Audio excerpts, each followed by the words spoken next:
Today's the day, or I should say tonight's the night. We're gonna start taking this thing apart. Last burnout in the old 6.5.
It's out.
This is where we're at. Basically the whole front clip and everything is off. And what we have left is the frame horns and the axle and all the steering stuff, some electrical. And basically the plan from here is we're gonna pressure wash, hot water soak, whatever you wanna call it, in front of the frame. Get all that nice sludge off.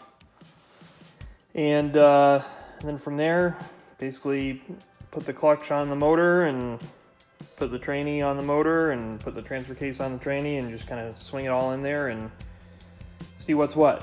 So with any luck, just have to cut a hole in the floor, maybe massage the tunnel by way of a jack stand and a 2x4 or something like that.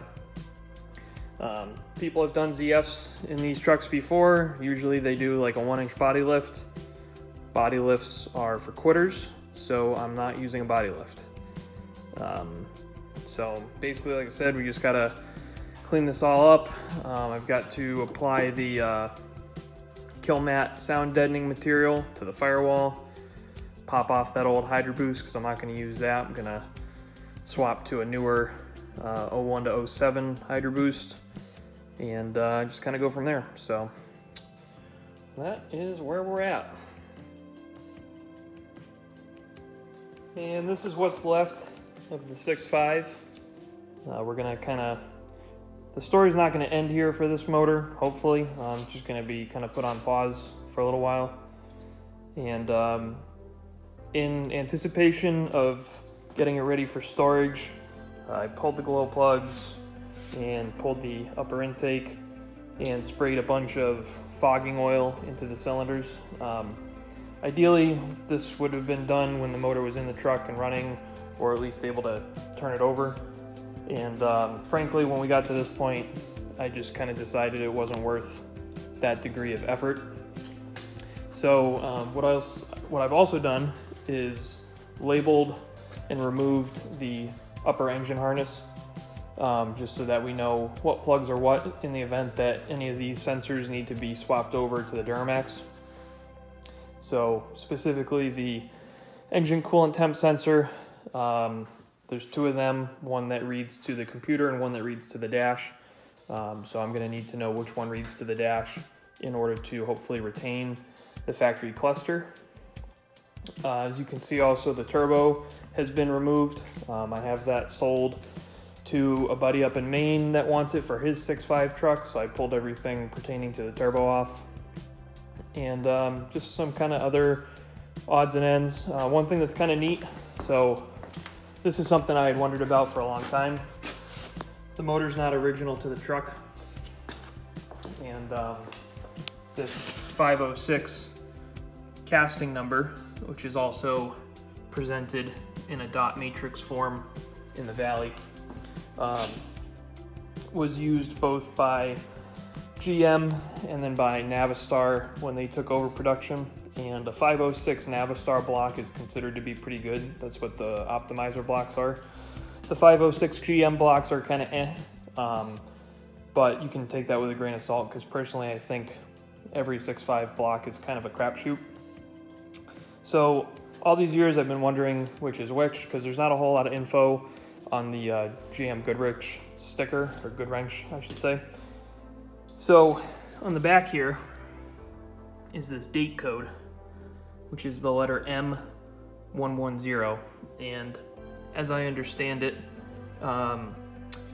the letter indicates the month of production, so M in this case indicates December, and then 11 is the date, and then the 0 is the last digit of the year it was cast. So this block was cast December 11th of 2000, which means that it basically went exactly 20 years from the date of production to the date that it came out of the truck. So that's kind of cool, I think. Not everyone's going to appreciate that, but so anyways, you can see we got her palletized, and I just got to make some cover plates for the turbo flange and the intake to prevent any critters from getting in there. And hopefully when this thing eventually returns in another truck, it'll still be a good runner. And you know, I don't know how long it's going to last, but this motor's always treated me really well. And you know, the Duramax is going to be fun, having the power and the VGT and the fuel economy and everything like that, but I'm always going to have a soft spot for this one. And kind of a bittersweet day, but anyway, up to onwards and upwards, I guess.